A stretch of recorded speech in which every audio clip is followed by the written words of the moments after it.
Season's over. It was a fun preseason. You're watching the Garden Report, the final. I wouldn't say final preseason edition, final preseason post-game edition of the Garden Report. We will be doing a preseason special next week, either Monday or Tuesday, heading into the opener where Bobby Manning will be in New York on Wednesday. And that's it. We're off and running, Bobby. So, is this my first show with starters?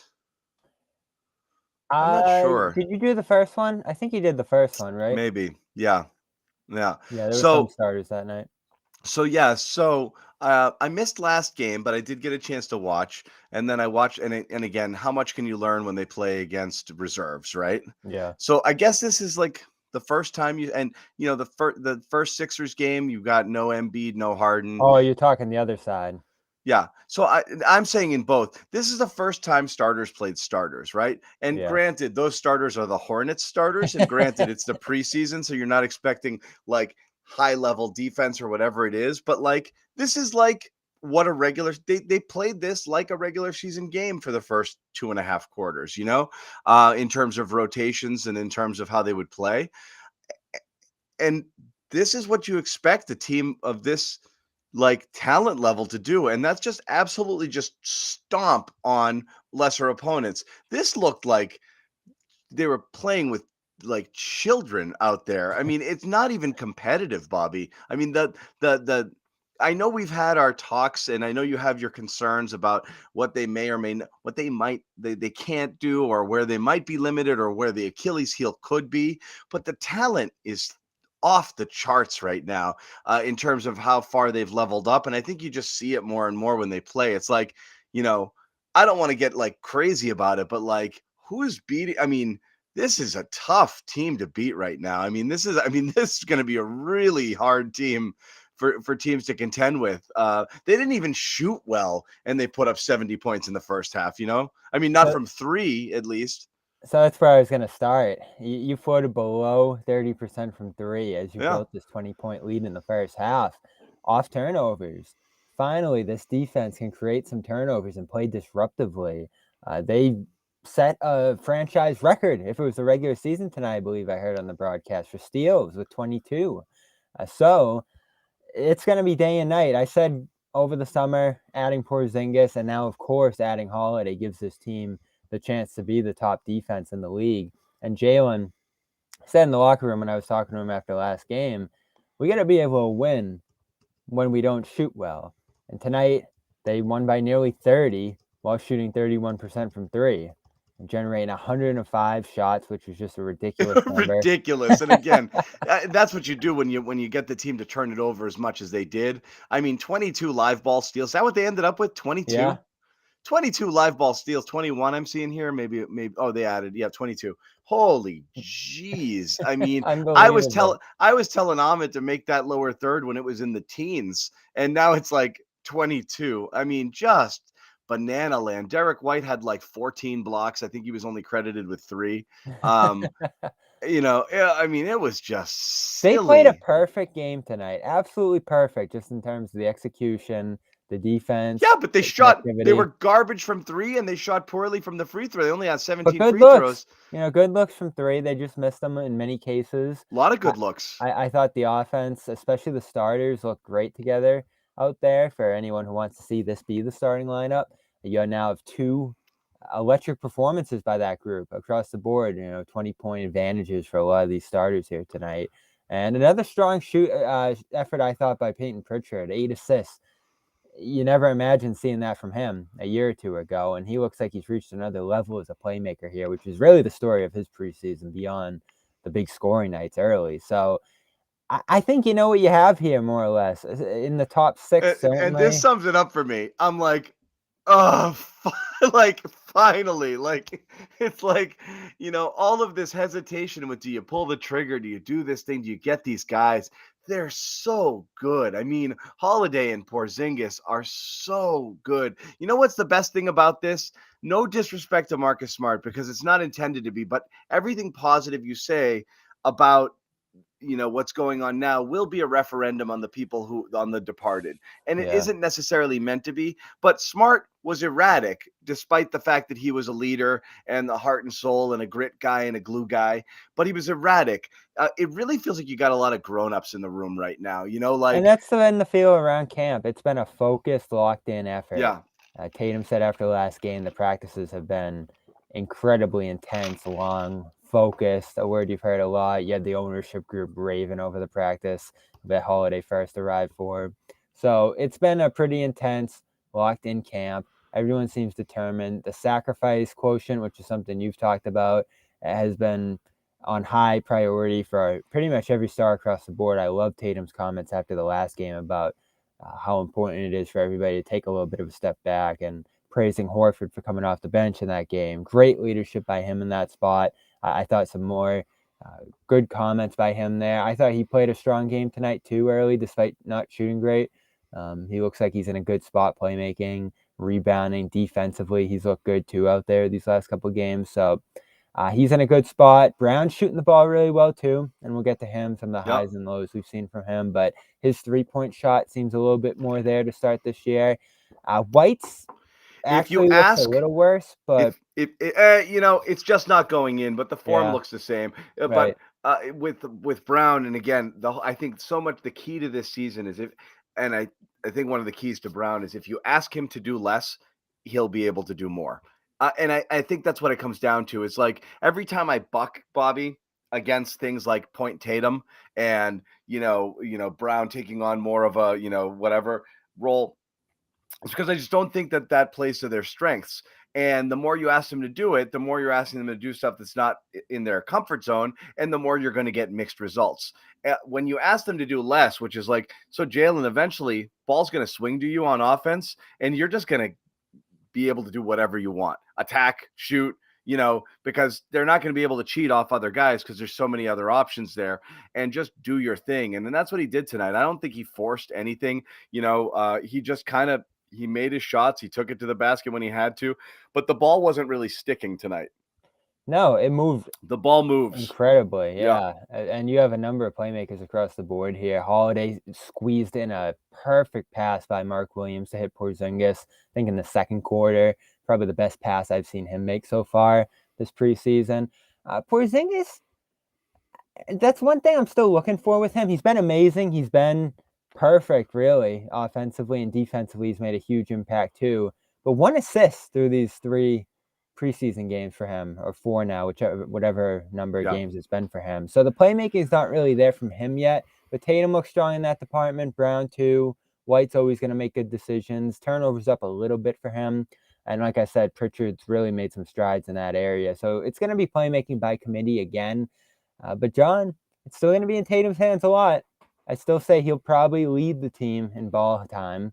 Maybe Drew evens it out a little bit alongside him. But the key is it's going to shave down Brown's ball time, ball handling responsibilities. Please. And, pick and roll numbers, all that. And he'll be more in the finishing role than in the creation role, which suited him well last year and should suit him even better this year. Yeah. And, there's no doubt about it.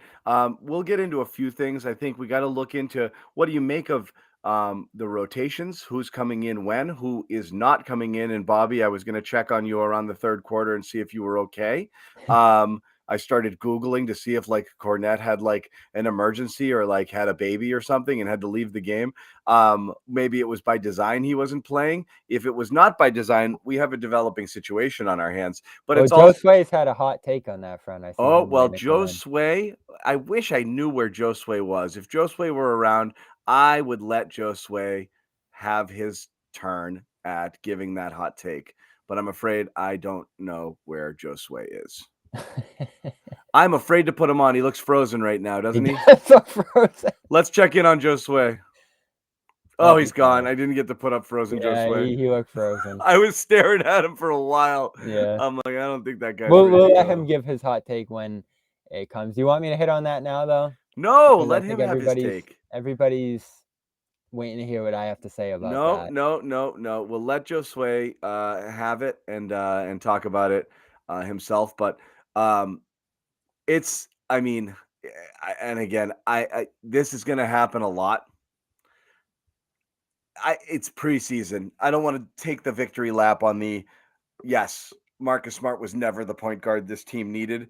But I think people are gonna, if they haven't realized it yet, they'll fully realize it soon into the regular season how different it's going to be tonight. How different. Yeah, you have a higher playmaking ceiling, I think, with Drew. The turnovers actually do. Yeah, I know. Lean a little bit against Drew when you compare the two.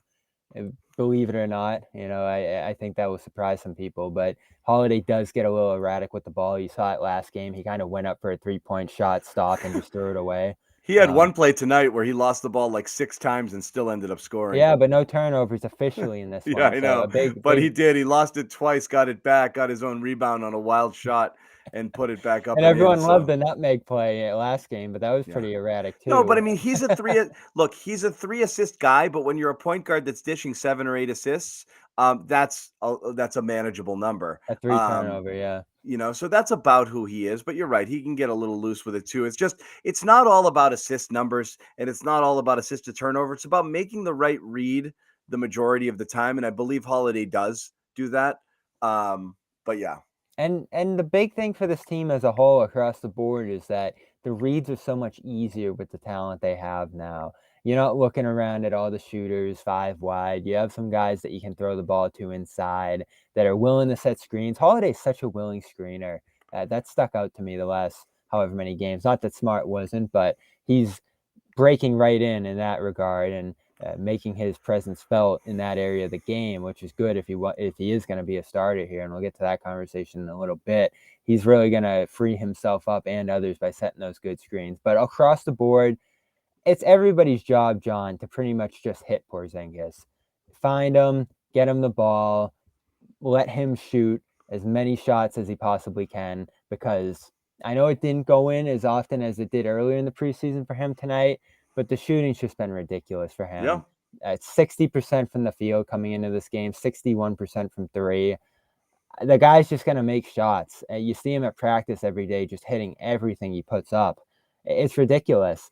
And again, the competition, not great coming into tonight for him and others, but I think he's going to just hit the ground running this year. I've been so impressed by him. The post-up game really hasn't been there like you've looked for with him, but for Brown, for Tatum, for who? For Porzingis. Yeah, more than it is. I mean, they are one of the least postingest teams in the NBA. So any move to the post, you want to see Porzingis get some work in there. You want to see Tatum. We've always said get some work in the post. Tatum's been good in that area. I had a lot of people say to me, Bobby, and I'm curious your take, and I'm curious what the chat thinks here too. I had people DMing me last game, which I missed, that Tatum was like a brick house, just running over people, and just, I see I do think he looks a little bigger too. Yeah, and I still don't see it translating to the finish stuff. I still think he's doing the cute Euro in the lane, dipsy do. I still want to see him go stronger. I'm not seeing him finish through contact as well as I would, but people said he was last game, or that they're seeing it. Are you seeing it? I saw 2 great finishes from him, powering through guys last game for sure. Number of sets down low for him, willing to play the post area where he can pass well out of 2.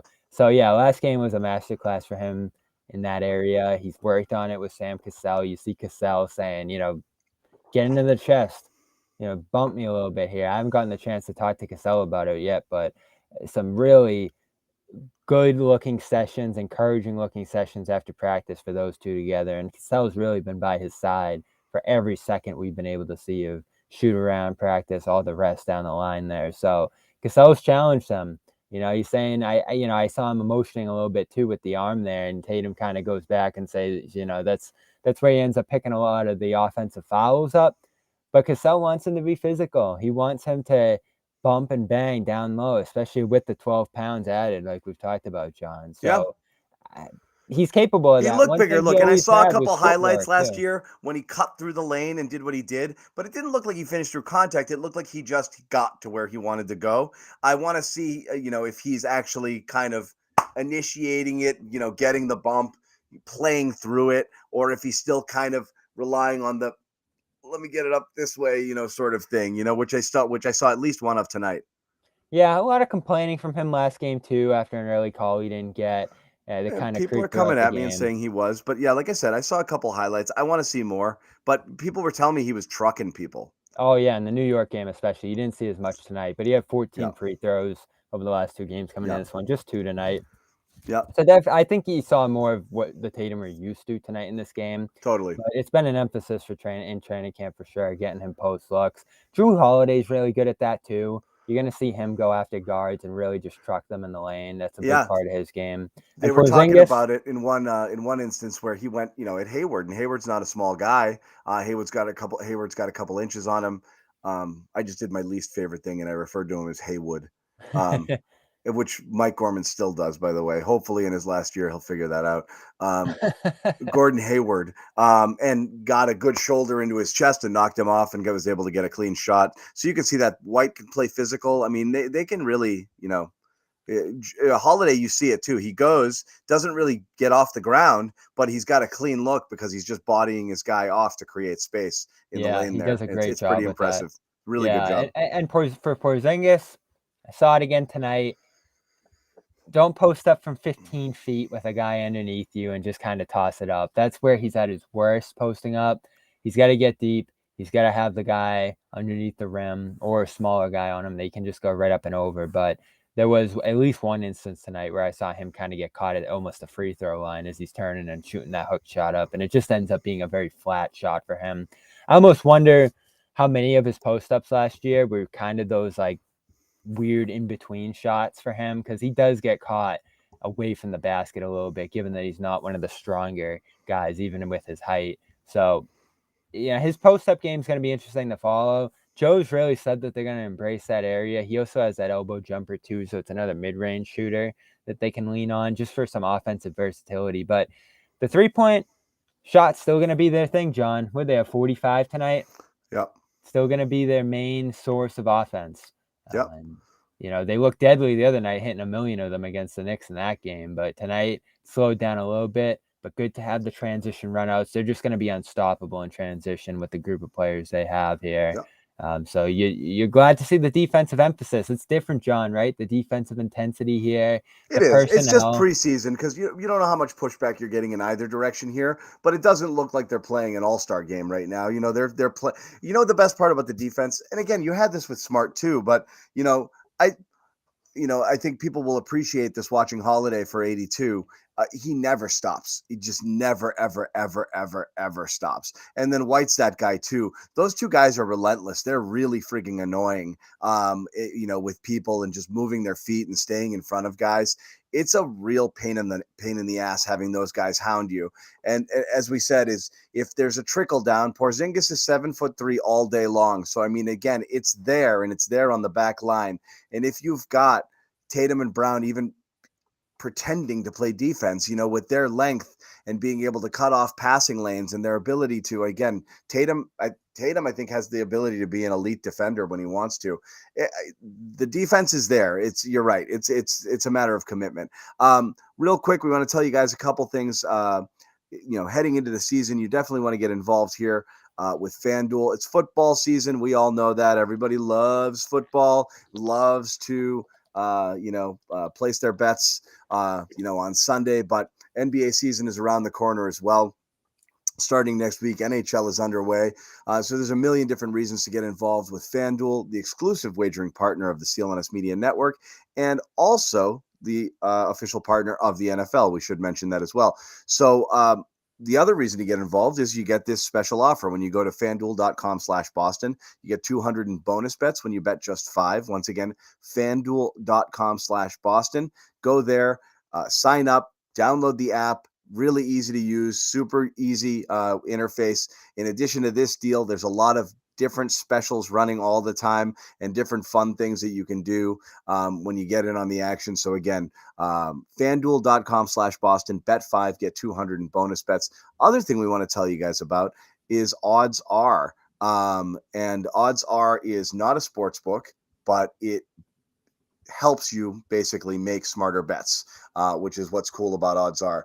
It uses AI and different types of analytics, and it makes you better at betting, machine learning. It suggests the right bets. You download the app, sign up for the account, Let the data analysis kind of guide you through everything. The point spreads, money lines, over-unders. Green means go. That's a smart bet. Yellow, you're on your own. If you see red, don't make the bet. I've been loving it. It is a fun experience. It actually does make things easier to do it, and you're not just kind of winging it and trying to figure out what to do on your own. Celtics All Access listeners get a 30-day free trial. Once again, all you have to do is download that app.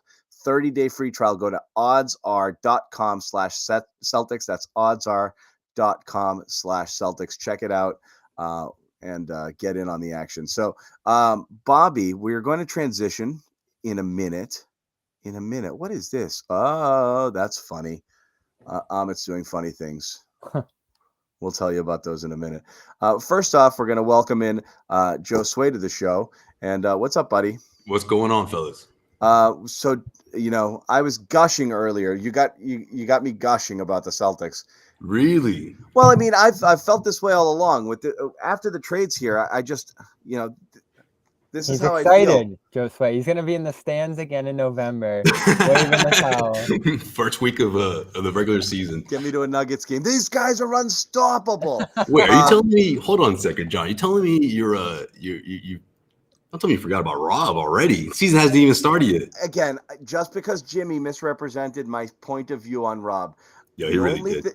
The only thing I didn't want to do about giving up Rob was my emotional attachment and connection to Rob Williams, which is still profound. I will never get over Rob.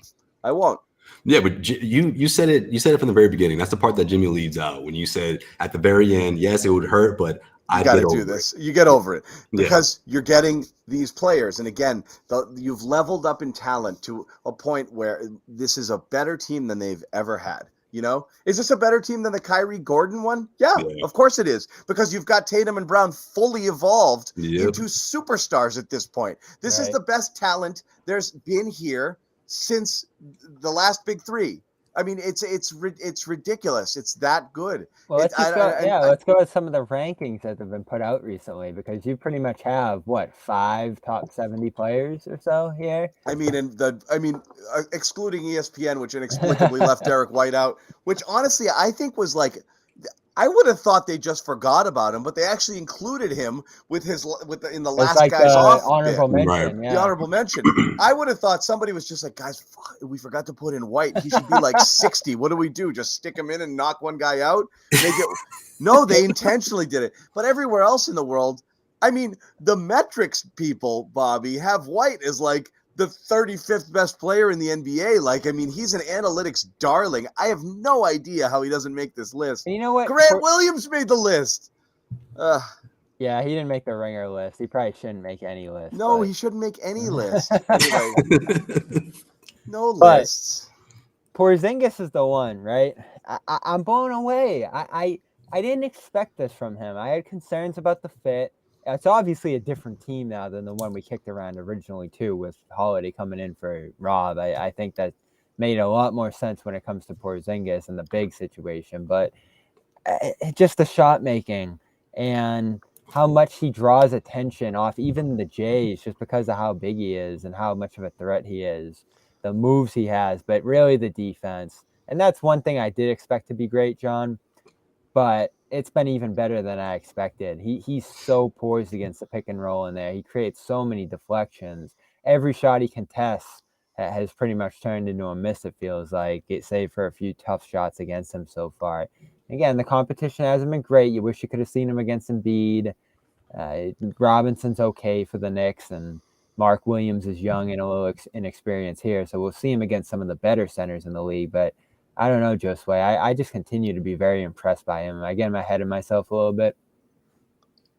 No, you're not. Because the reason why you're so impressed, just as I am, is because the Celtics haven't had a guy like this in a long time. You're right.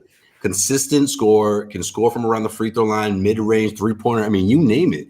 And it's like we've been saying ever since the trade happened. He's not asked to be the focal point of the offense, so he's comfortable. Obviously, he's in a great situation to compete for a championship. But yeah, no, I don't think you're overreacting here, because it's just you're seeing the benefits of the offense of having someone like that. And there's so many different options that they can do. You're kind of using him sort of like what Al used to be to the offense in a sense, but it's more like Jokic, right? Like you got that shot. Yeah, in terms of shot making, again, I'm still waiting for the passing to flash from him.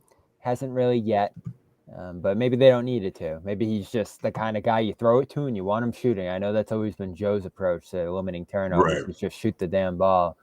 But it's impressive right now what they're doing, especially for a group that got together so recently, John. Like, they look like they're clicking pretty fast here, and that's going to be the key, because if anything was going to hold them back early, it'd be that little bit of disconnectivity we saw in that Knicks game. They turned the ball over a lot that night.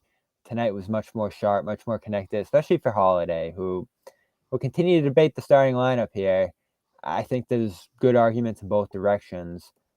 But if he's looking this good and connected with the starters, is a much better chance for him to start. Again, I think the thing with Porzingis that we're catching up to a little bit, right, is that he just disappeared, like, from our consciousness, right? He was there. Deservedly so. And deservedly so, both with injuries and just kind of, not great situations, but he just drifted, right? When he came on, I mean, they were talking about, he was legit considered like a top 5 NBA asset, and then just things went south. He kind of faded, and people just thought about him as like an also-ran, just not really someone that you mentioned in the upper echelon of NBA players. Then he kind of comes back last year. And then, at what point in the year did you notice the type of year he was having? It took me like most of the year to like look over and be like, holy crap, look at these numbers, he's really playing well. And I think Brad's just sitting over there like salivating, like, yup, like, always wanted a guy like this. Oh my God, I want to get him. And Danny was looking too. And he did, but the problem is you're looking at, 50 games, 43 games, 57 games, 48 games. Just, it's a consistent, risk factor there. But the reality is the numbers are fairly consistent year over year. You weren't thinking about him in the same vein, but like, his numbers are remarkably like the same. And then like, the entire run of his career, if you break him down, the only thing that's missing is the games played and being in a situation where people notice what he's doing, because he was in a couple of shit situations and nobody really cared. Yeah, exactly. And I think the initial situation he had in New York, that didn't help his reputation, I feel like, right? People kind of thought this guy's arrogant. This guy might be. He even said himself, like, I was ignorant back then. And I always pinpoint the fact that he walked out or he didn't attend his exit interview, which is like, for a rookie, that's unheard of. So, like, that didn't help his reputation, but his talent and staying healthy was always a problem. So I feel like he was easy. People just forgot about him.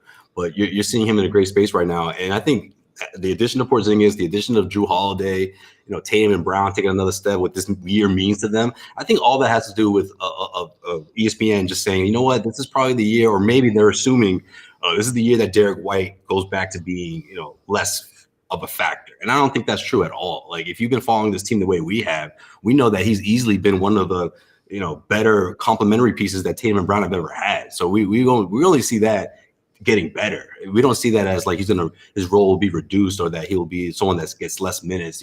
He's in the mix. He's a starter. He's one of these top 6 starters that everyone's been saying. We've all been saying all month. Yep. Yeah, the big factor is the health, and it's good to see that he can coexist with the other stars too, because we haven't really seen him do that either. But yeah, it's been interesting to hear him, Josue, talk about how he was just, I think, ignorant was the word he used. Ignorant, in his career. Yeah. So he didn't really care about anything, he said. And so the maturity, looking himself in the mirror too at aspects of the game where he struggled and improving them was good to see too. Well, that was the thing. Remember, we were having this conversation. I remember he was being floated as like a trade deadline, or like even like, we threw his name out there before. For the Kemba stuff, the Kemba dump. But even still, right? But like last year or two, we've floated him. The way they got Al, you mean, right? And even when we talked about him in the offseason, when they did get him, like, I remember Jimmy saying, like, and we were all kind of talking about it, like, isn't he kind of a dink? Like, doesn't he have that reputation? Like, didn't he kind of, and this and that? And the reality is, yeah. But he also acknowledged it and, was like, yeah, I was dumb then. And he doesn't, if you didn't know anything about his past or about anything else, and you just walked in and you met him, you'd be like, this guy's great. He's a great interview. He's thoughtful. He's honest. He's professional. He looks like he's here and he's ready to work. Like, there's nothing that you would think would constitute like diva baggage sort of stuff. Maybe 2 years in Washington did it to him. He's like, holy crap, this can't be the rest of my career. Yeah. I don't know exactly. I mean, no, I don't think you're that far off. I can see him as I mean, he was irrelevant there. Even that's what I mean. Well. If you're him, you're not sure how long that's going to last, or if your next situation will be much better. You know, coming from the Dallas situation with Kyrie or with Luka, and people are saying like, "Oh, this is never going to work," and that was a nightmare. Like, he had no idea what was next for in his career. Yeah, because he effectively got dumped from Dallas for Spencer Dinwiddie and Davis Bertans. He got dumped from New York. They just opted not to re-sign him, you know? Well, no, they traded him to Dallas, but yeah, but I mean, they wanted nothing. They didn't want him anymore, you know? Like, they're like, we're not. They were shopping him around. They didn't pick up his option, and they shopped him, right? Yeah. So, like, they were done. They were done. Yeah. Yeah, so, and the injuries, that's still the thing, right? The injuries are still going to lurk with him, and he looks fresh and spry right now. I'm actually surprised how well he's moving, because one thing about the last couple of years here is he looked a little more ground bound, definitely less athletic and floating around for dunks and such. But that two-handed slam he put down in that Knicks game we were at, Josue, was something. He got way up there. He looks like he's in great shape, you know, and even he continues to say he's still working his way into mid-season shape after the injury over the summer. You really haven't seen the effects of the injury either. You know, I still see him wearing a little something on his foot, and you know, that thing might pop up here or there where they have to rest him and manage him. But so far, so good. And that's the thing. Are you equipped to lose him potentially for a stretch? Certainly. No one is equipped to lose good players. That's the whole point. And you watch any team lose one of their better players, and it throws them completely out of whack. You know, Phoenix loses Booker for 20, 30 games last year. Denver plays a whole season without Murray. And then the next year you get them, you're a championship team. The difference between being a championship team and not is having all of your stars healthy. Paul George, Kawhi Leonard, one of these guys go out, you're not the same team anymore. Yeah. No one can withstand an injury to a star. No one. But if a guy's injured every year, I know, but that's reach into the year and you're be like, rolling the dice and you're hoping you enter the playoffs with it. But I mean, geez, Celtics might have still been playing in the finals. Jason Tatum doesn't roll a freaking ankle. I hate making excuses, but like it means a lot. You can't play without your best players at that level against the other best teams, you know, except if you're Miami, and apparently you don't need anybody but Jimmy Butler to win. You know, I can't wait to see them next Friday, see how they're looking. But this guy's going to make a big difference. There's no doubt about it. The trade looks great in retrospect so far. Even the contract, if this is the level he's going to look at, looks like a no-brainer here. But it's early. We'll see him against some of the bruisers. We'll see what the lineups look and how they work out for him. But so far, the shot making, rebounding certainly, and the defense especially, the biggest impact areas for him.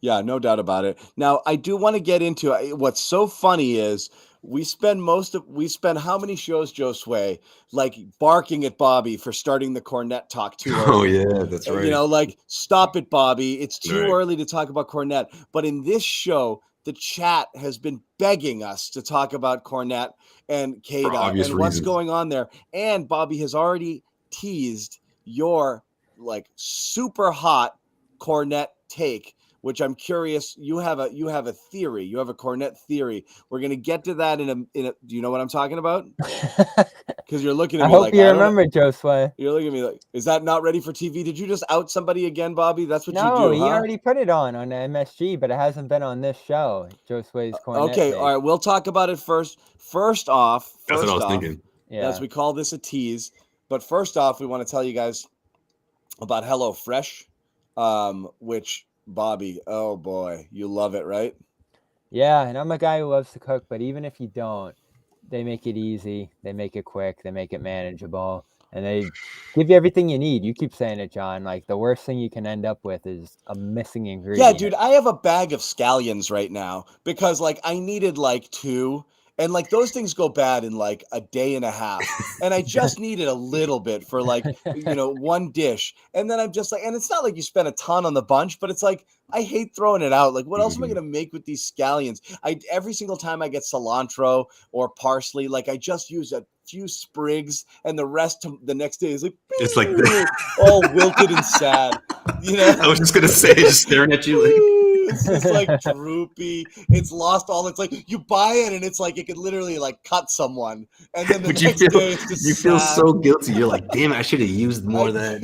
I killed the poor cilantro. So that's one of the things you get here with HelloFresh. It's America's #1 meal kit for a reason, because you have all these fantastic recipes you can go after and get. And then, as we said, you don't have to go to the grocery store. You're not going to overspend and buy a bunch of stuff you're not going to use. You're going to get exactly what you need, pre-portioned ingredients, already separated out, farm fresh, and then bing, bang, boom, little recipe card. You read it and you're done, and that's that. And if you're busy or you're on the road or you're covering the Celtics and traveling like these guys are, or you're me and you've got more kids than you should have had, then yes. Sometimes stuff's got to happen for you fast, right? So you do that. 15-minute meal options, high protein options, fall feast. Are you kidding me? Apple cider cake with caramel sauce, barbecue pulled pork nachos, whatever you want, go get it. So again, go to HelloFresh.com/CLNS50. Use that code CLNS50 for 50% off plus free shipping. Once again, there's the code HelloFresh.com/CLNS50. Use the code CLNS50. 50% off plus free shipping. We are also still doing this, guys. We're doing it for now. We're changing this deal in a little bit. We're giving t-shirts out still. If you fill out a form, you get a t-shirt, Garden Report t-shirt. We also have a merch store. We finally did it, okay? So there is now Garden Report merch on CLNSmedia.com. Yeah, I want to check it out. Which you can check out. It's on the website. You can go there. You can get phenomenal bucket hats. You can get, I'll put it up. I'll share the screen at some point. I'll show you what you can get there, but you can go check out the store and get some CLNS merch if you want as well. So we do appreciate you there, but also another great way to get it is get a freebie when you, when you support our sponsor. We will eventually be giving out special codes, which you will get, and it'll allow you to go right to the store and just get the shirt yourself rather than wait for us to ship it to you. It'll be a lot easier that way. So check that out. So let us talk about it. Okay. Let's get into the hot topic of the night was, oh my God, look at the bench rotation. Queta first off the bench. Where's Luke? Where's Luke? I don't know. Luke's a DNP-CD in a preseason game. And yes, maybe there's a reason behind it. Maybe he was never expected to play, and that's fine. But Queta not only played ahead of him, played big minutes and played well and played with the starters too, because there's no Horford tonight. Queta had to come in as the first big off the bench, which was interesting. And that might happen. That might happen on back-to-backs, right? Where Al sits, you're going to have to, and we were like, okay, on those nights, Kornet's minutes are going to have to get up. Maybe it's Queta's minutes that are going to go up. I'm thinking that too. What, if anything, do you read into this and or the play of Queta so far? Because he is everybody's darling. These guys tend to sometimes fizzle. You get that big look. Kevin Jelly, Kevin Jelly. Calvin Jelly. Calvin Jelly. This might be different though, guys. I don't know, man. Like he just fits that criteria of the bruiser / the cleanup guy. You know what I mean? He can get the putbacks. He's not afraid to throw down. I think this is an opportunity to show more of that. If you ask me, right? If you're Joe Mazzulla, well, how does this look with the other guys, with the starters, with being one of the first bigs off the bench? How does he handle that? And it's a great opportunity against a team like the Hornets. I've been impressed, honestly. I think Celtics could. We've been saying that all summer that they could use someone like that, right? That bruiser that can, defend down low, pick up a bunch of fouls. He's not going to play any more than 10, 12 minutes, if that. You know what I mean? So I don't know. I think it's a great alternative. It's a great weapon for Joe Mazzulla to have on nights when Al's out. Yeah. Hey, do you want to give your hot take, Josue? What? Oh, you want me to say it? What do you? I want to hear what you say first, then I'll say it. Okay, so I love Queta. brilliant player in the G League last year, top 5 in the MVP race. I'm still stunned they got him. It was an amazing pickup. I don't know why the Kings just dumped him to sign JaVale McGee. I think it was a pretty bad move, but he hasn't played much at the NBA level yet. So you're still waiting. Tonight's a little closer, and he was brilliant, obviously. The pick and roll game he showed with Tatum there late in the second was awesome. Awesome rebounder. He made one of the craziest offensive rebounds I've ever seen. Like stutter stepping along the baseline and firing out to the corner, and Banton ended up losing it, but it was just an awesome play. I think he even got credit for it, and then it was a turnover. But he brings some good energy to the position. Size, as Josue said, 7 foot 250. He moves well. When I saw him in New York, where it was the first time he played in that back-to-back, the way he could get out on the perimeter surprised me a little bit. He might have more defensive potential than just dropping back. Not the best rim protector. I know he's no Porzingis out there, but this is a great find. You have this guy in a two-way, John, and you don't even I know everyone in the chat's going to be like, sign him, but you can use him for 40, 50 games as a two-way guy and not pay him a cent to your cap. So it's an incredible find. They're going to utilize him. I was checking around on if this race is for real, because obviously he's played well. And, what I've heard is that Kornet's still the front runner here. He's still viewed as that backup. But rather than Queta being a guy who's going to ship right up to Maine when their season starts, he might be a guy who's hanging around and actually in the mix to play some here, depending on matchups or whatever else might be. Kornet's not going anywhere, though. Still a guy they really trust. Still a guy they really like. Defensively, I think he's in all the right spots. Joe's praised him. Substitute the word "they" with "I" and then continue. Right? I think he's on the bubble, Bobby. All right, go ahead, say it. I think he's on the bubble. I think when you look at the way this team wants to defend, its identity, some of that grit, that toughness, the things that I just described, I'm not quite sure if Kornet can provide that on a night-to-night basis, even on second nights of back-to-backs when Al's not playing. The way they've been defending at a high level, triggering the fast break and getting back, cleaning up the glass. I don't know. I think this is the better option. I think this wouldn't shock me if the Celtics decide to cut ties and for reasons that you just mentioned, money reasons to pull back a little bit there. You got someone that can sort of give you something else that you don't get from Kornet. You don't see from Kornet on a consistent basis. This team is shifted heavily into what do you call it? They're trying to bring back that defensive identity that they were with the Ime Udoka team, but it's a little different, right, guys? They have other weapons now. They have 3-point shooters that they didn't have. They have a 7-3 unicorn in the middle and Kristaps Porzingis, and then you fit someone like this coming off the bench. I mean, look, it makes a lot of sense. Again, it wouldn't shock me if they cut ties with Kornet. I don't think it's something that they have to do or that they absolutely, it would be dumb if they didn't, but it wouldn't shock me if they did. Yeah, I mean, how are we selling on Kornet after a few shaky games in the preseason? It's not shaky, Bobby. It's ultimately, when you're a person who is, and again, I'm trying to do this without it sounding like I'm not trying to be insulting, but I know exactly what you mean, John. Remember, Bobby, before we recorded or after the fact, I think it was, I was like, look, I'm not trying to what I think what you're trying to say is that you're not trying to call Kornet soft, right? I don't want to say that, but I just think it's another type of player. It's not, let's be serious. Kornet doesn't have a stranglehold on an NBA roster spot anywhere. Okay. No. He's not a lock. He's a guy who was out of the league 2 years ago, and he was resurrected because the Celtics had 9 guys they could suit up, and they had to bring him back in there. So he's a very, very, very fringy player to begin with. He's not an automatic rotation guy. He's not locked into your 8-9 spot. He's not locked into minutes. He's a break glass in case of emergency, and I'm 7 feet tall all day sort of guy.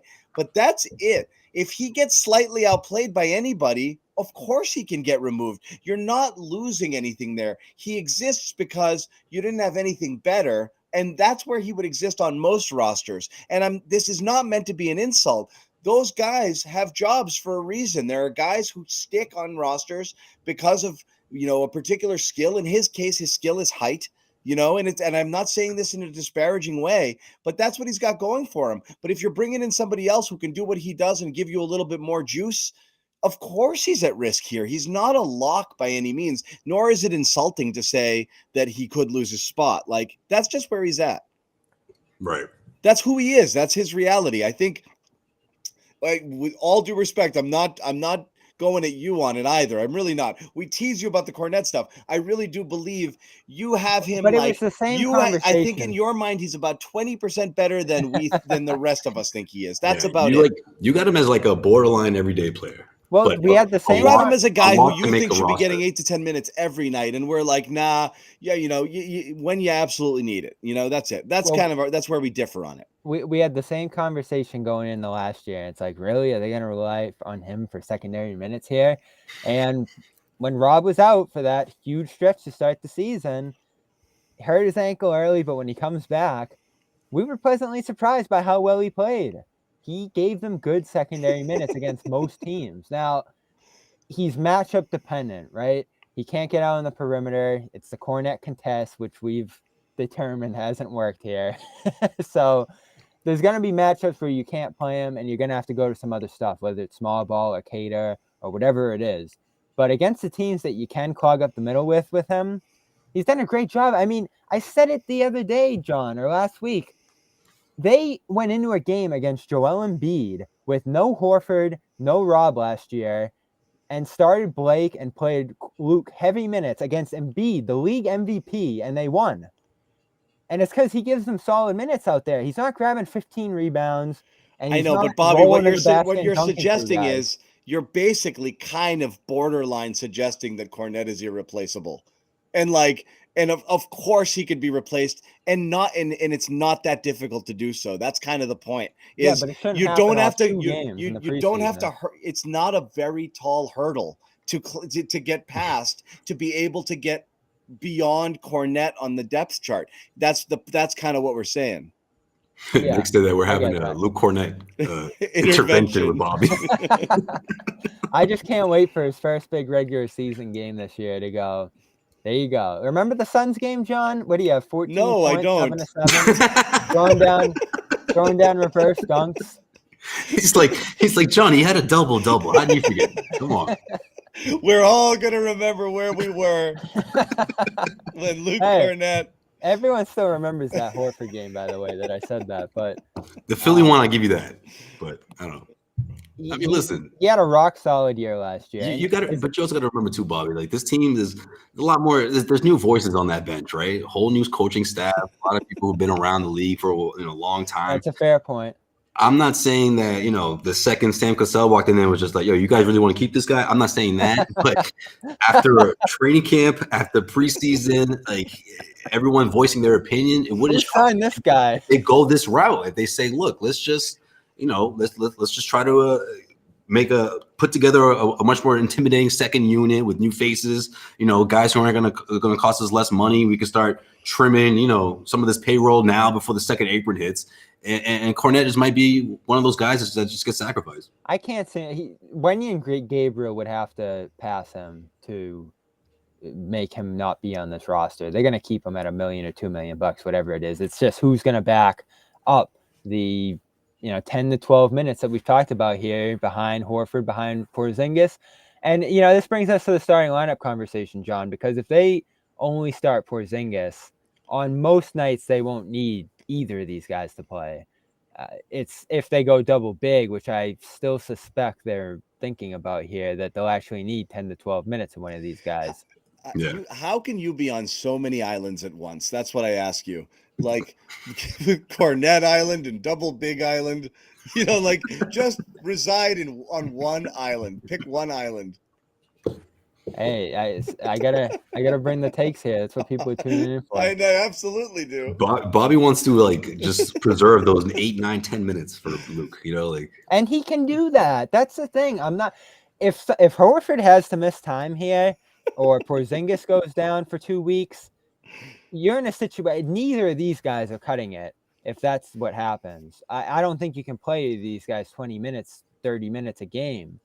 So you're going to have to find someone in that situation. And it might be inevitable that they have to do that anyway. But for the 8-10 minutes when everyone's healthy and during a regular season game, I think Kornet's perfectly suited to do that. And I'm not knocking Queta. I like him a lot too. I like what he's bringing to the table here. I think he's a good prospect to push forward into the future. You know, we always talk about the double draft, John. Having him here is a guy that Sacramento developed a little bit, and now you can take advantage of is great. And he looks phenomenal so far. So I think there's room for both of these guys. Yeah, here's the thing: is why not us? You know what I mean? Is like, you see Strus, you see guys, undrafted free agents, second round picks, now. Hit, and you're like, oh, look at that. Yeah. They got one. Like, and like, well, why did the Celtics let that guy go? And why don't the Celtics get a guy where we can say, why did they let that guy go? Maybe they have one, like, I think in most cases we're preconditioned to not believe the hype. Like, again, the Kevin Jelly hype. Like, you see a little flash and you're like, that's kind of exciting. He can jump, like maybe they can use him. And then you get in the regular season and he doesn't play for the first 12 games. Noah was playing big minutes to start last year. Jimmy's darling, Noah Vonleh. And like, and after 10, 12 games, you're like, yeah, no, this was gone. Nothing. But like, what if he is something? Like, what if you have something? Like, let's take it one step further.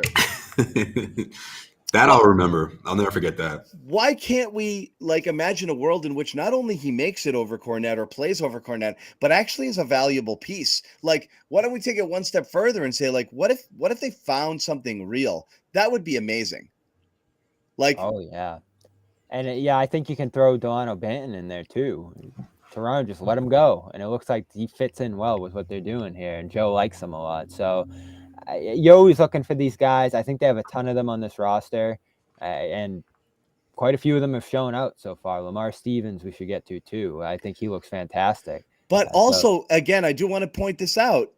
Look how far down the bench he is. We thought this is a guy who started games last year, right? Queta? Stevens. Oh yeah, Stevens, 25 games started. Yeah. He's like the 12th guy on this team right now. Yeah. Look who else is really low. Brissett was a pretty big part of Indiana's rotation. And very low. So this is what's interesting now. You've got guys who were legit players on other teams. Even Svi, got some run. There's a few guys out here who are professional basketball players, albeit guys who played on crap teams and played minutes because those teams had no interest in winning. Yeah, I was gonna say, he was on Charlotte, man. Yeah. But didn't have great lineups, but they're actually professional. The Celtics have been filling with a lot of G Leaguers, the bottom of that rotation now. For all the fear that no bench, you might actually make an argument that there's some professional basketball players on this bench. And of all of that, Banton is the guy who seems to be getting the most run and the earliest run off of the others. If you lump them all together, Stevens, Queta, Brissett, Banton, Svi, Banton's getting in there. So they, in addition to Hauser and Pritchard, who I think are certainly going to get some minutes early, you may have a few people that you can, use and utilize from time to time. It's not the worst, we'll see how it plays in the regular season, but I'm curious if any of them actually play, Yeah, same. Are they going to cut it at 8 and that's that? Or will they work some of those guys in? And if so, which ones? And I'm curious who you guys think has the inside track after the first 8. If you include Pritchard and Hauser in the 8, then what?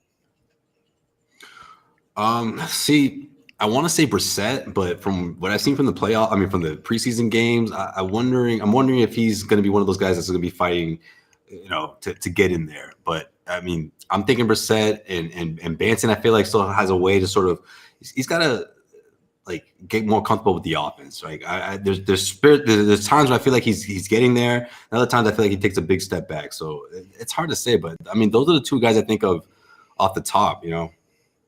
Yeah, Brissett obviously intrigued me most coming in. Shoots 30% though in the preseason, 12% from 3. I think it's going to be tough for any of these guys who struggle to shoot to break through consistently, given the way they want to play. Banton in that group too. He really struggles to even get to 30% so far through his career. So it's going to be a challenge for all those guys, especially I'm coming back, guys. Sorry, 1 second. Especially if Hauser's still a 40% guy. Right. For any of them to break past him is going to be tough. But the one guy I keep looking at, and he played well again tonight, Lamar Stevens. not a great shooter, but a guy who's gotten by, just came off his best year from three, actually, I think around 33%. I interviewed his trainer last week. He thinks that he'll be closer to 35 this year. And that dunk tonight, he has a few dunks this preseason. The rebounding, super strong. Defensively, you know what he's capable of. He can defend most positions. When I was talking to him at practice, he said 2 through 5 he can defend, which isn't even the case for Brissett. Like, we've seen Brissett play some center and have some trouble there. Against wings and guards, he can get blown by. Stevens is a pro-level defender who, as John said, started games on the best defense in the NBA a year ago. He hasn't played a lot in the preseason, and I think the reason for that is that they kind of know what he is. They know he's at his best when he's playing next to the regulars, and that they're trying to let some of these other tryout guys, have their run and shoot shots and all that. But I'm pretty confident if they're in a game, Josue, where they're down big early or the energy just isn't there, all of a sudden Lamar Stevens is going to be checking into that game. Yeah, I can see that for sure, especially because he's able to defend the wing at a high level. I mean, that's essentially what got him that got him into that starting lineup, right? In Cleveland. Cleveland just couldn't. They had a really hard time defending, especially at the wing position. He sort of just emerged as one of those guys that just, locked down as best as he could and provided more possession. Yeah, he provided out there. Extra possession. I think that's what essentially got the attention from the Celtics, right? They need someone like that, a secondary wing defender that can come in, eat up minutes from Tatum or Brown if they're in foul trouble, help stop the bleeding, defend some of the better players on the opposing team. And I'm with you too, Bob. I think that they know that already about him. And I feel like that's something that's an opportunity that's going to be there for him, at some point this season. It could be right from the beginning. So yeah, if he's able to, take on that role and raise his eyebrows, then I think it's his spot for the taking. I don't see another wing, a guy from at the wing position that's like a shoo-in, over him, right? And that's, I mean, if you're the Celtics, you're still looking at your top six being like, I mean, this is still a championship. This team could still win a championship the way it is, but you're wondering how the makeup of that second unit is going to look like, especially out of the gates. And we got somewhat of an idea from these preseason matchups, but that part, though, that role is still sort of up in the air, right? It's still up for grabs in the sense of like who's going to be that eighth, ninth guy who can always get minutes, who's always going to have minutes ready for him. It's going to take a little getting used to, too, some of this new CBA stuff, but the Celtics can't sign buyout guys this year, which is worth noting. But yeah, we're talking Stevens, John. I'm pretty intrigued by him. I'm really curious who of those guys is going to have any value. I think Stevens just brings the best mix of defense. For sure. Pedigree playing so far, starting games for a really good team. The energy, I don't know how much you caught in the fourth quarter him tonight because, everyone starts snoozing. But the big dunk, the rebounds, like he does a lot. I watched the games, Bobby. I didn't know if you were interested in the Kornet time of the game. But yeah, I like him a lot. I loved him in Cleveland. Another guy I'm surprised that they got for a training camp deal, not even a minimum. He came in as a tryout guy here. So there's some intrigue with Svi. I don't know how much he intrigues you, John. A lot. The shooting's ridiculous. I love, he's just a classic, like 1980s Euro player, Where did he go tonight? He had what? 2 of 8, 2 of 7 from 3. So he slowed down a little bit, but coming into that, he was 54% from 3. Yeah. He really struggles to defend, though. He does. Yeah. No, he does. I'm bummed about O'Shea. He really has struggled this preseason. Derek, Derek, I like the effort. It's not bad. I feel like he's more of a 90s-year-old. No, John? Thank you for anybody, by the way, super chats. If we missed one, I apologize. All of the proceeds go to the hosts, not to the greedy, nefarious owner, Nick Gelso. So we do appreciate that for anybody nefarious. There. Yeah. Yes, I burned my pies. I had a pie crisis. That's why I had to go. Who's your pick on that group, John? I don't know. I swear. So do you trust Hauser? That's the real question. It's not can any of these guys break through. It's not whether. So I don't. I don't think Hauser's a guarantee. I really don't. I actually think it'll be game dependent too, depending on who's out there and what you need. I agree with that. And you might play lineups that are a little bit more athletic, more defensive oriented, or you might be, I think Hauser is the default, but I do think you could easily see situations like last year, guys, where Hauser's in a cold snap and they forget about him for a little bit. He went cold for 2 months before they finally sat him down. Exactly. And they forget about him a lot. Yeah, that's a good point. They have other directions to go if that happens again. And it did to start this preseason. And again, 3 for 16. I want to stress this again because everybody says it. Absolutely, he is. We know he is. John doesn't care about defense. And no, it's not that, Bobby. It's the thing we always say is you can't when you're getting into players 8, 9, 10, 11 on your team, they're obviously going to have some flaw. Yeah. Otherwise, they wouldn't be players 8, 9, 10, 11, 12. They would be starters. So that's the point is like, you can't tell me the 9th guy on the team can't do something. We know he can't do something. It's a pick your poison situation. I think where Joe last year, probably admittedly, was so afraid to play certain people because he didn't want to lose games for making bad decisions. So he played the shit out of his starters way, way, way more than he should have. You have to just live with it. Like I said, is look at Milwaukee and what they do with Giannis minutes. He averages 32. They just are like, no friggin' way am I going to play this guy until the playoffs, 40 minutes a night. I'm not doing it. It's not important enough. So you just live with imperfection. For periods of time. You bring in guys. There are guys who start in this league who you can point out 12 things they don't do well. Like it's just some guys are there and they shoot really well, or they play some defense, or they or they won't.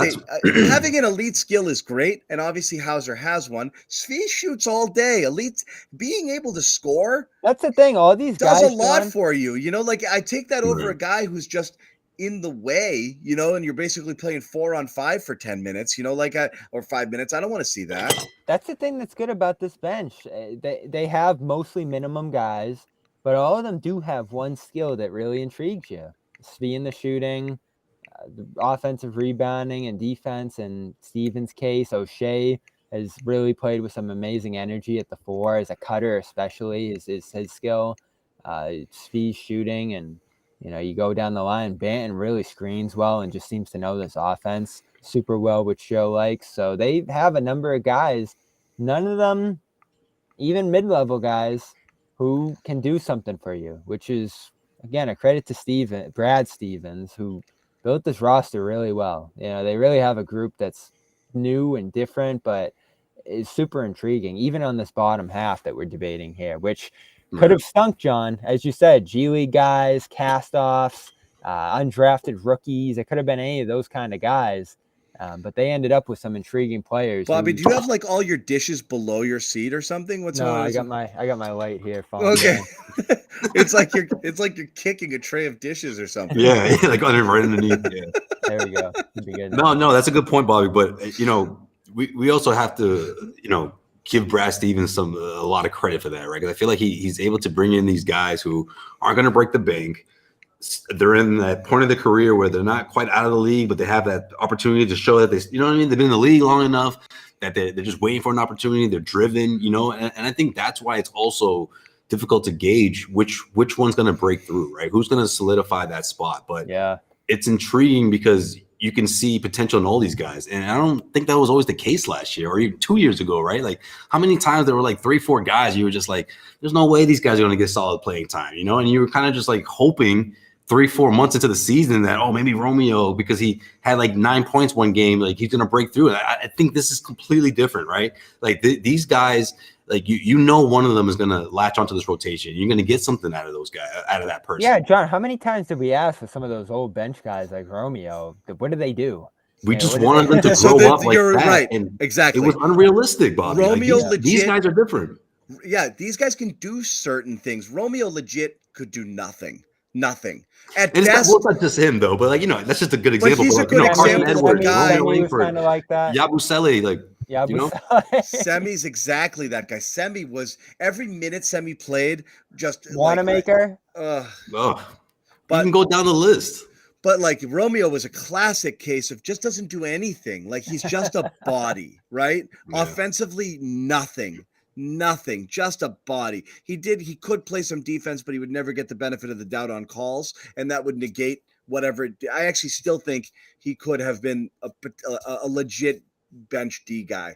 But whoa. Why you say past tense, man? You think it's over? I think Bobby nailed it. We were talking the other day. Every time he gets cut, which is like every other day now. Every time he gets cut, I'm like, get him. But he got waived, and like Bobby's like I don't think he likes basketball, and I was like, that might be it. Like he might just not. I hate to say that because we had that conversation at Summer League, and it's like I hate when people say I don't like basketball, but I don't know. Something's not clicking there. Maybe it's the injuries. I think you rehab enough times. A lot of setbacks. Yeah. It gets mental. Mental, and he certainly struggled with the shot and all the rest. So we'll see if someone picks him up. I'd have to say if Danny, who drafted him in Utah, who's developed so many of these unsung guys, didn't want him, it's not a great sign. San Antonio can make it work with him. Yeah. Well, San Antonio's like, we're doing something real now, so we're gonna see you later. We got a lot. That was the Derek White trade, John. I gotta pay a lot of attention to what's going on here. So so that's good stuff. Celtics, like we said, they start Wednesday. These guys will be heading down to New York. I'm gonna ask you, John, before we wrap. Yeah. Who starts on Wednesday? Well, I mean, again, I don't want to have this conversation because then I'll get angry for no reason. Because I mean, I guess I don't know, but I never at any point in time until that first preseason game when Holiday came off the bench did it ever enter my mind that he might be coming off the bench.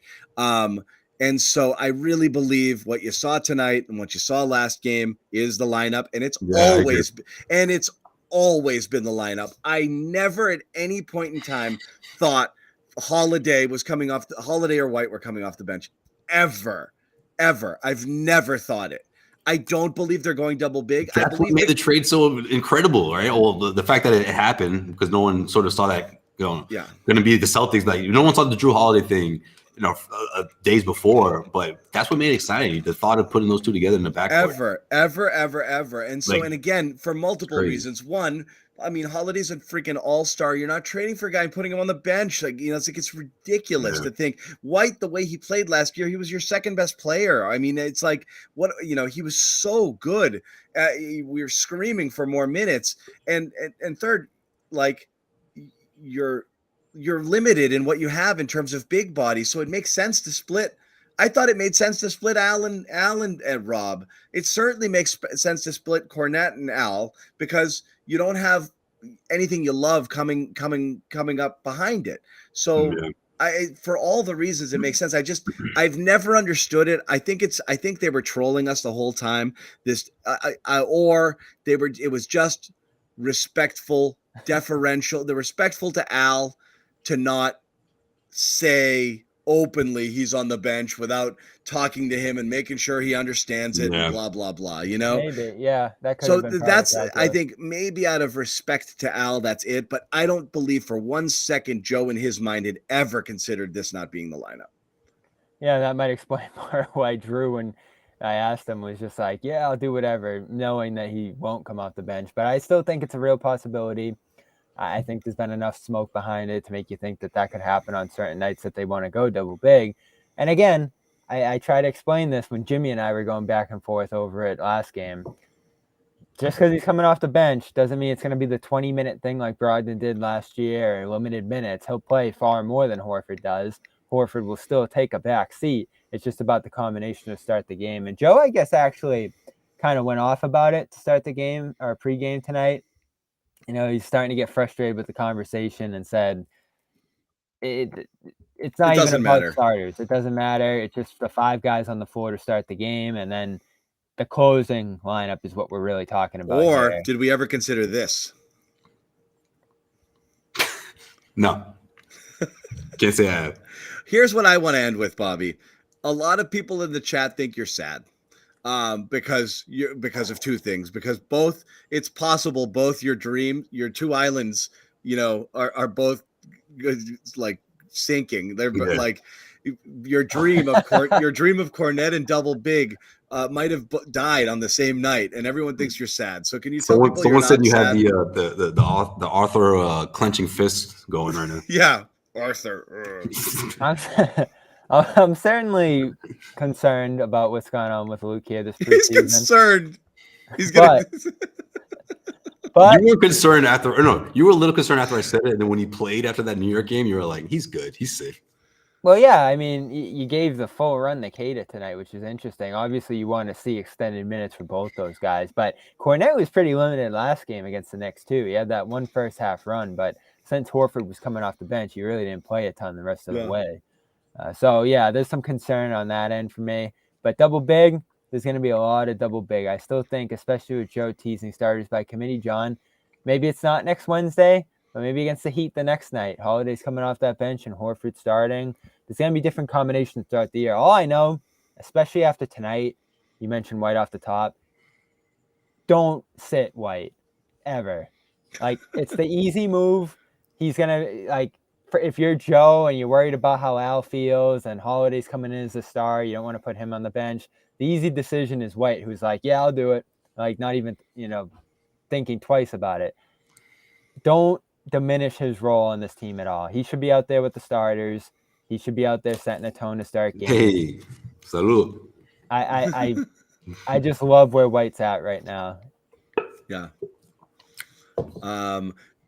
Last thing I will say. One, like, chat's been awesome tonight. Yo, it has, man. Y'all bringing it. Appreciate it. Good, funny, goofy. Which, by the way, John, real quick, like if when we're talking about something like semi-serious, if you guys just see me like smiling, I'm not laughing at what they're saying. I'm reading the comments. That's what it is. No, it's fun. This chat, man, they want to see Kornet and Horford's demise. They really do. No, chat's been great.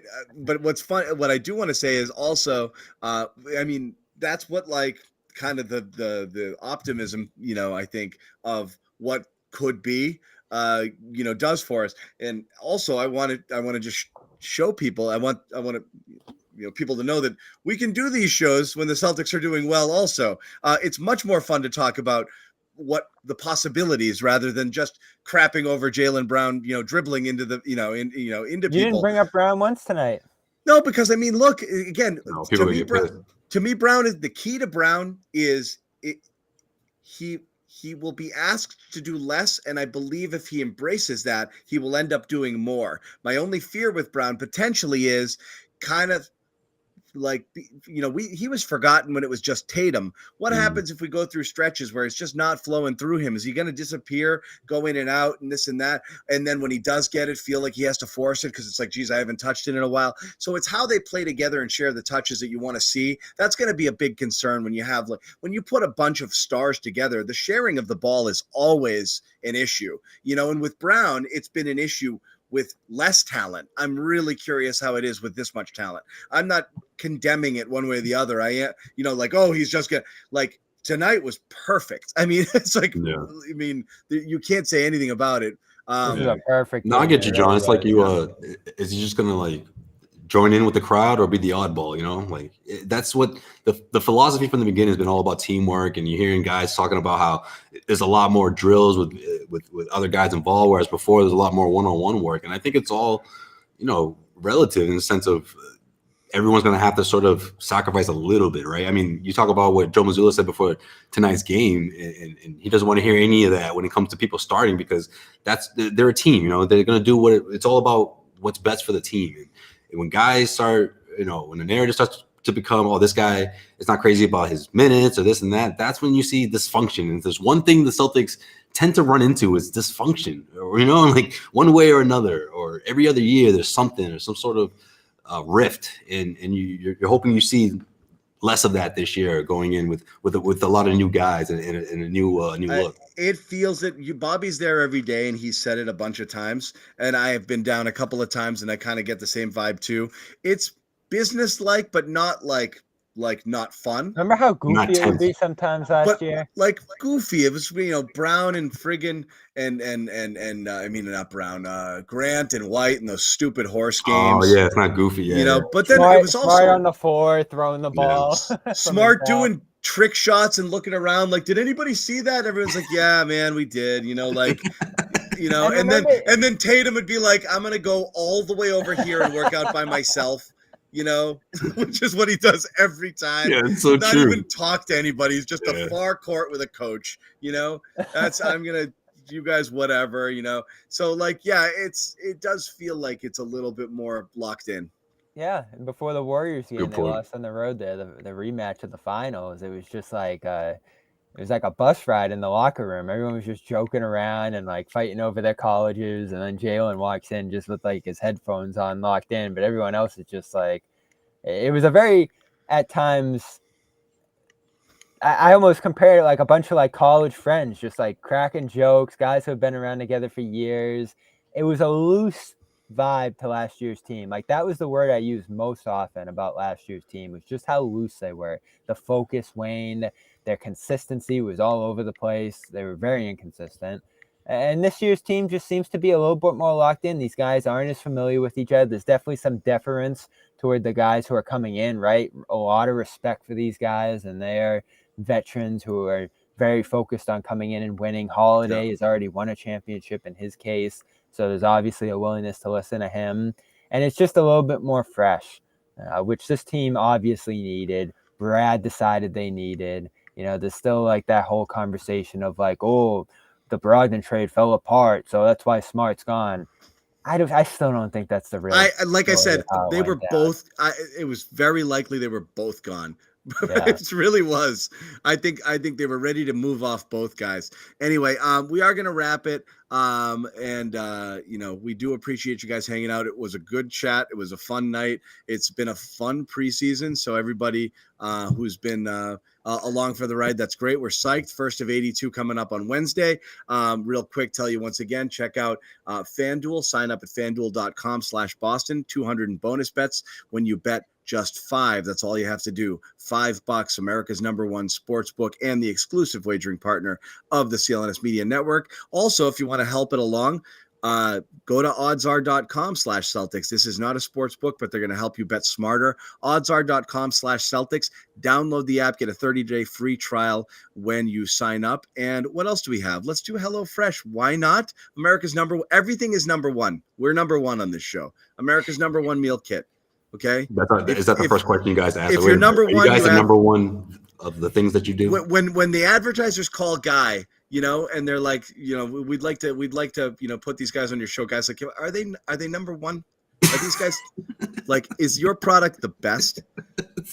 Because only then will be accepted. And HelloFresh is America's #1 meal kit. Again, HelloFresh.com/CLNS50. Use that code CLNS50 for 50% off free shipping. And someone mentioned this in the chat, so I'm going to throw it up there now. Yeah, good call. Yes, it is like this during the game on the Discord. It's a good group of people in there, hanging out, chatting, very fun. Sign up right now, clnsmedia.com/Discord if you want to keep up with the chatter while you're waiting for us to come on here. And then, then you can yell at us about the dumb shit that we say here. And that's fine. We like that. Once again, Celtics defeat the Hornets in a laugher, in a fun, impressive game. Starters versus starters. Yeah. 127-99. Charlotte played everyone. Charlotte played their people, and it was ridiculous. And Celtics didn't even play their best game. It looked like they barely broke a sweat. Put up 127. It was unreal. So, yeah, fun night, fun preseason. We're back early next week. We're going to do a preview show. We're going to have all our bold predictions. Ooh, that's going to be fun. They'll be bold, John. Don't worry. They'll be bold. Be really bold. Jimmy's are always bold, bordering on ridiculous, but they're fun. But thank you guys for hanging out with us tonight and throughout the preseason. Regular season starts on Wednesday, preview show Monday or Tuesday. Follow us at Celtics Twitter or any of our Twitter handles here, and you'll see notifications. Thanks a lot.